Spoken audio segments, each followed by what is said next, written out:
More on this topic in the big election in Brazil. Juan Carlos Hidalgo is here, Latin America policy analyst at the CATO Institute, of course, here in Washington. Look, this is a big election. Stephen was talking about how the markets are reacting to every single thing that happens in this debate that's been going on with her and the front runner at this point. Why is this so important to Brazil and perhaps even to Latin America? There is a lot of discontent on the way that the economy has been performing in the last couple of years, particularly this year. I mean, growth has come to a halt. The economy is expected to grow 0.3%, which is basically nothing.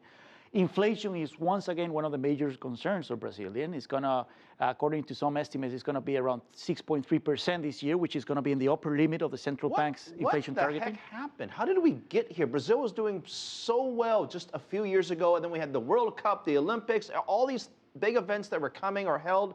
Things were supposed to be really good. Things were good 4 years ago, and actually I wrote an op-ed. I was reading it today 4 years ago by the time of the election, and I was complaining that Brazilians were complacent about the future. They were doing good because the economy was benefiting from the wave of the raw materials, like raw materials prices were up to the roofs because of China buying all these raw materials. Well, that's no longer the case. I mean, the benefit from raw materials is no longer there.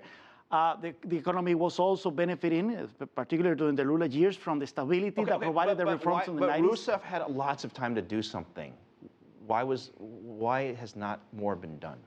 She tried to just cruise the economy, just like Lula did during his years. But I mean, some of the problems that Brazil was accumulating from those years have become more apparent. One of them is inflation. Brazil spends a lot of money, the government, 40% of public spending as a percentage of GDP. That forces the government to rely on printing money, central bank printing money, that causes inflation. And the central bank has been battling inflation by raising interest rates, which they have reached 11%, which means that that's going to be hurting business people. They have to pay more for credit. Remember all the protests right before the World Cup a few months ago? The protesters were on the streets because they were mad that more money was being spent on sort of these stadiums rather than public good or public service project. These protesters were out in the streets. They were battling the policemen. I mean, this was a big deal. Wasn't that enough to change perhaps the course of government at that time? Well, there were some efforts to for politicians to clean their act. Some bills were passed in order to provide more transparency to government. However, I think the economy continues to be the #1 issue.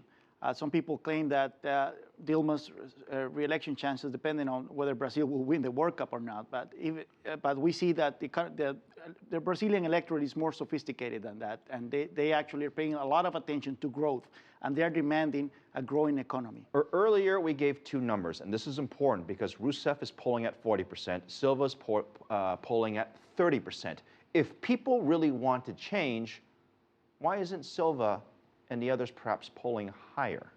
Yeah, Dilma has been attacking Marina very harshly lately and claiming that she wants to take away the social programs that the Workers' Party has created. Is that true? In the last 12 years. That's not true. And I wish actually that maybe Marina or Aécio Neves, the other candidate, had a more aggressive program or simplifying all these programs, because Brazil spends a lot of money and not necessarily in the best way.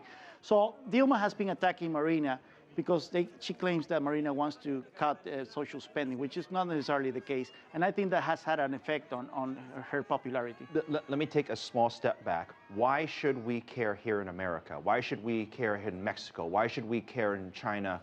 Who leads Brazil next?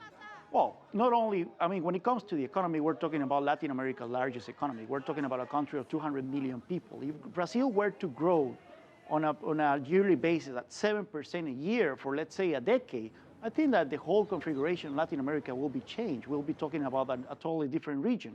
And also, if we had a government in Brasilia who is more concerned about pushing for human rights agenda, who is more concerned about pushing for democratic standards, and oppose Venezuela, for example, as a regional leader, I think that we'll have another geopolitical configuration too. And so I think that we have a behemoth there, but a behemoth that has mud footing. In a few days from now, when the polls are over and they are the two front runners, there'll likely be a runoff. we're going to have this debate all over again, aren't we? Yeah, I mean, and the polls are all over the place on whether Dilma or Marina are going to win the runoff. Today, a new poll claims that Dilma has opened a lead of 9 percentage points over Marina, but they're going to both enjoy the same amount of TV time for the runoff. So that could change. Polls are fun, but they're also very dangerous as well. Juan Carlos Hidalgo, thank you very much, CATO Institute. Good to see you.